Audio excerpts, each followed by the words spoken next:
கண்டிப்பா பனிஷ்மெண்ட் கொடுக்கணும்.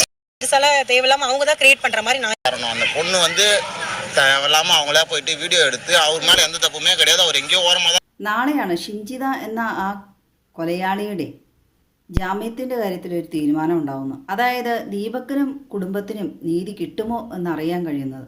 അയാളുടെ ഇമ്പൾസ് കൺട്രോൾ ചെയ്യാനുള്ള ശേഷിയില്ല, മറ്റുള്ള മനുഷ്യന്മാരോടുള്ള എമ്പതി ഇല്ല. അയാൾക്ക് ഇമ്പൾസ് കൺട്രോൾ ചെയ്യാൻ കഴിയില്ല എന്ന് ഈ സ്ത്രീ പറയുന്നു. ആ വീഡിയോ കാണുമ്പോൾ അറിയാം ആർക്കാണ് കൺട്രോൾ ചെയ്യാൻ കഴിയാത്തതെന്ന്. അങ്ങനെ കൺട്രോൾ ചെയ്യാൻ കഴിയില്ല എന്ന് ഈ സ്ത്രീക്ക് മനസ്സിലായെങ്കിൽ പിന്നെ എന്തിനാ അയാളുടെ അടുത്തോട്ട് നീങ്ങി പോകണത്? എമ്പതി, സഹാനുഭൂതി കൂടിപ്പോയത് കൊണ്ടായിരിക്കാം മരണപ്പെട്ട നിരപരാധിയായ ദീപക് എന്ന മനുഷ്യനെ ആൾക്കൂട്ട വിചാരണയ്ക്ക് വേണ്ടി സമൂഹ മാധ്യമങ്ങൾക്ക് എറിഞ്ഞുകൊടുത്ത്. മാനസികമായ ആൾക്കൂട്ട വിചാരണയായിരിക്കുമല്ലോ അതിൽ നടക്കുന്നത്. അതുകൊണ്ടാണ് ഈ സ്ത്രീ കൊലപാതകി തന്നെ എന്ന് പറയുന്നത് എല്ലാവരും ഒന്നടങ്കം. ഈ ഷിംജിതയുടെ ഭാഗത്ത് തെറ്റില്ലായിരുന്നെങ്കിൽ പിന്നെ എന്തിനാണ് ആ സ്ത്രീ വീഡിയോ പിൻവലിച്ചത്? എല്ലാവരും മണ്ടന്മാരാണെന്ന് കരുതിയാണ് സോഷ്യൽ മീഡിയയ്ക്ക് ഇട്ടുകൊടുത്തത്. അവിടെ പണി പാളി. പൊതുജനം കഴുതയല്ല, മണ്ടന്മാരല്ല. അവൾക്ക് സപ്പോർട്ട് ചെയ്യാൻ ഒരു സഹോദരൻ എന്ന് പറയണ എന്നാ അവനൊക്കെ വിളിക്കേണ്ടത്? സഹോദരിയെ വിറ്റ് ജീവിക്കുകയാണ് എന്ന് തന്നെ പറയേണ്ടി വരും. സോഷ്യൽ മീഡിയയിൽ റീച്ച് ഉണ്ടാക്കി. അവരുടെ സഹോദരൻ എന്ന് പറയുന്ന സാധനം ഒരിക്കലും പൊതു ഗതാഗതം ഉപയോഗിക്കാത്ത ആളാണോ? സ്വന്തം വാഹനത്തിൽ മാത്രം സഞ്ചരിക്കുന്ന ആളായിരിക്കുമോ? മാനവമര്യാദയ്ക്ക് വീഡിയോ ഇടുന്ന കുറേ സ്ത്രീകളുണ്ട് സോഷ്യൽ മീഡിയസിൽ. നല്ല നല്ല സന്ദേശം കൊടുക്കുന്നവരുണ്ട് അതിലൂടെയെല്ലാം. അവരെ പോലെയുള്ളവർക്കൊക്കെ പാരയായിട്ടാണ് ഈ ഷിംജിത പ്രവർത്തിച്ചത്. മാത്രമല്ല ബസ്സിൽ സവാദിനെ പോലെയുള്ള ഞരമ്പന്മാർക്ക് ഒരു വളവുമായി എന്ത് ചെയ്യാമെന്നുള്ള. ഒരിക്കലും അങ്ങനെയുള്ളവർ സപ്പോർട്ട് ചെയ്യാനും കഴിയില്ല. സ്ത്രീ സുരക്ഷ അതിപ്രാധാന്യം തന്നെയാണ്. പിന്നെ നമ്മുടെ വീട്ടിൽ ആണുങ്ങളുള്ളതുകൊണ്ട് അവർക്കും സ്വാതന്ത്ര്യമായിട്ട് സഞ്ചരിക്കണം പൊതുവിടങ്ങളിൽ. ഈ ഒരു സ്ത്രീ കാരണം ഇപ്പോൾ സ്ത്രീകൾക്ക് മുന്നാമ്പുറവും പിന്നാമ്പുറവും ഒക്കെ വീട്ടിലെ എവിടെയെങ്കിലുമൊക്കെ ഊരി വെച്ചുകൊണ്ട് പോകേണ്ട അവസ്ഥയാണെന്ന് തോന്നുന്നു. എമ്പതി എന്ന വാക്കിൻ്റെ അർത്ഥം ഇവൾക്കറിയാവൂ. ദീപക് മരിച്ച ശേഷം ഈ സ്ത്രീ ഇട്ട വീഡിയോ ആണ്. സന്തോഷവതിയായിട്ടാണ് ഇട്ടിരിക്കുന്നത്. ഇവളുടെ ലക്ഷ്യം സാധിച്ച പോലെ. ഒരു മനുഷ്യൻ്റെ മരണത്തിൽ അനാദരവാണ് ആ സ്ത്രീ സംസാരിച്ചിരിക്കുന്നത്, അതിലൂടെ തെളിയിച്ചിരിക്കുന്നത്. അയാളുടെ കുടുംബത്തെയൊക്കെ ആക്ഷേപിച്ചിരിക്കുന്നു പരസ്യമായി. ശരിക്കും പറഞ്ഞാൽ എല്ലാവർക്കും മനസ്സിലായി ഇപ്പം ആർക്കാണ് കുടുംബഭംഗമാന്ന്. ജയിലിൽ ചെന്നിട്ട് അവിടെ കഞ്ചാവ് കേസിൽ പ്രതിയായ സ്ത്രീയെയും ഇതുപോലെ ആക്ഷേപിച്ചു. ആ വലിയ അവിടുത്തെ കൗൺസിലറായിരുന്നു, മറ്റായിരുന്നു, മറിച്ചായിരുന്നു എന്നൊക്കെ പറഞ്ഞു. വലിയ കുടുംബ മഹിമയൊക്കെ പറഞ്ഞപ്പോൾ അവർക്ക് ഇഷ്ടപ്പെടൂ.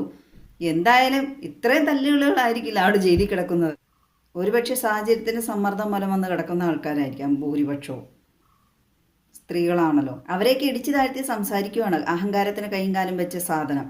അവൾ രണ്ടാമതും ദീപകിൻ്റെ മരണാനന്തരം കൂടെ വീഡിയോ ഇട്ടിരിക്കുന്നു. അപ്പോൾ മനസ്സിലായല്ലോ ആരാണ് ഈ ഒരു പാറ്റേൺ കണ്ടിന്യൂ ചെയ്തുകൊണ്ടിരിക്കുന്നത് എന്നുള്ളത്. ശരിക്കും ദീപക് തന്നെ ജീവിച്ചിരിക്കുമ്പോഴും മരണശേഷവും ഈ സ്ത്രീ തന്നെയാണ് പീഡിപ്പിച്ചിരിക്കുന്നത്. മാനസികമായി അതിക്രമം. ഷിംജിതയ്ക്ക് ജാമ്യം ലഭിച്ചാൽ ഇതുപോലെയുള്ള സാമൂഹിക പ്രതിബദ്ധതയില്ലാത്ത, സമൂഹത്തിന് തെറ്റായ സന്ദേശം നൽകുന്ന ആളുകൾക്ക് പ്രചോദനമാവുകയല്ലേ ഉള്ളൂ. 42 വയസ്സിൽ ജീവിതം ബലി കഴിക്കേണ്ടി വന്നു. ഇനിയും അത്രയും തന്നെ കൊല്ലം ജീവിച്ചു കൊണ്ട ഒരു മനുഷ്യനായിരുന്നു. ഇവള് 7 വീഡിയോ എടുത്തു. 10-29 സെക്കൻഡുള്ള വീഡിയോ ആയിട്ട് എഡിറ്റ് ചെയ്ത് കുറച്ചെടുത്ത് ആ ദീപക് ലൈംഗികമായിട്ട് അതിക്രമിച്ചെങ്കിൽ ലൈവായിട്ട് തന്നെ വീഡിയോ ഇടാമായിരുന്നല്ലോ. ഉത്തരവാദിത്തപ്പെട്ട ആ ബസ്സിൽ കണ്ടക്ടറും ഡ്രൈവറും ഒക്കെ ഉണ്ട്. അവരെ വേണമെങ്കിൽ കാണിക്കാൻ ലൈവ് ഇട്ടില്ലെങ്കിലും ഒന്നും ചെയ്തില്ല. ദീപകിൻ്റെ ഈ മരണം ബന്ധപ്പെട്ട കോടതി വിധി വരുമ്പോൾ ലോകം ആണ് ഉറ്റുനോക്കുന്നത്. ഇത് അത്രയ്ക്കും സെൻസേഷണൽ ന്യൂസായി മാറിയിരുന്നു. രണ്ടാമതിട്ട അവളുടെ വീഡിയോയിലുള്ള അവൾ ദീപകിൻ്റെ ആത്മാവിനെ ക്രൂശിക്കുകയാണ്. എമ്പതി എന്ന വാക്ക് പ്രയോഗിക്കാൻ പോലും അവൾക്ക് എന്ത് അർഹതയാണുള്ളത്? ഇവളുടെ ഈ രണ്ടാമതിട്ട വീഡിയോയിലെ മുഖഭാവങ്ങളൊക്കെ കണ്ടിട്ടാണ് ഈ ദീപകിനെ ടാർഗറ്റ് ചെയ്ത് തന്നെയാണെന്ന് സംശയം അങ്ങോട്ട് കൂടുതലായി ബലപ്പെടുന്നത്. കളിയാക്കും പോലെയൊക്കെയാണ് ഇട്ടേക്കണത്. അവൻ അങ്ങനെ തന്നെ വേണം എന്നുള്ള രീതിയൊക്കെയാണ് എനിക്ക് മനസ്സിലാക്കാൻ കഴിഞ്ഞിട്ടുള്ളത്. ലേശം സഹതാപമോ പശ്ചാത്താപമോ ഇല്ല.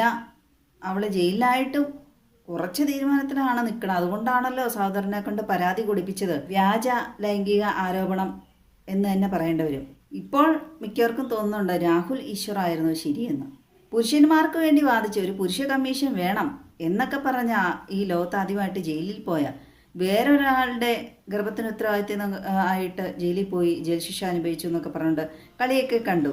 ഇപ്പോൾ പുരുഷന്മാർക്കൊക്കെ ഏകദേശം ബോധ്യമായി അദ്ദേഹം പറഞ്ഞാണ് ശരിയെന്ന്. കാരണം ഈ സ്ത്രീകൾ മുഖാന്തരം ജീവൻ ബലി കഴിക്കേണ്ടി വന്ന പുരുഷന്മാരുമുണ്ട്.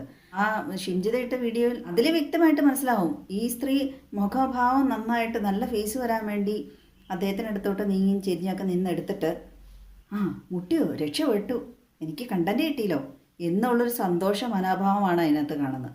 സാധാരണ പോലെ ജോലിക്ക് വീട്ടിൽ നിന്ന് ഇറങ്ങിപ്പോയ മനുഷ്യനാണ് പിറ്റേ ദിവസം മരിക്കേണ്ട ഒരവസ്ഥയിൽ ജീവനോടെ ഇല്ല.